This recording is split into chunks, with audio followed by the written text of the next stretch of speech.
एक की किस्मत में हुजूर ने इज्जत लिखी। कहा बाप राजी हो गया तो रब राजी हो गया। फरमाया माँ के कदमों के नीचे जन्नत, बहनों की बेटियों की परवरिश जो करके आएगा मेरे साथ जुड़ के उंगलियों की तरह जन्नत में जाएगा। फरमाया तुम में सबसे बेहतर वो जो अपने घर वालों के लिए, अपनी बीवी के लिए बेहतर, मैं तुम सबसे ज़्यादा अपने घर वालों के लिए बेहतर। फरमाया पड़ोसी से उसने सलूक करने वालों याद रखना कि इसके तो हक इतने ज़्यादा हैं कि डर है कि कहीं विरासत में शामिल ना कर दिया जाए। नबी पाक अलैहिस्सलाम ने फरमाया जो बीबी सिर्फ हामला हो, हामला, उसे रब की बारगाह में इतना ही अजर मिलता है जितना तलवार लेके जिहाद करने वाले को सवाब मिलता है।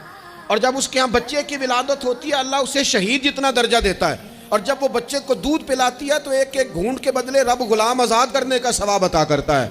या रसूल अल्लाह इसी की सिर्फ शान है? फरमाया नहीं नहीं, आदमी के बाल सफ़ेद हो जाएं, मोमिन मुसलमान सफ़ेद बालों वाला, अगर तुमने उसकी इज्जत की तो समझ लेना तुमने अपने रब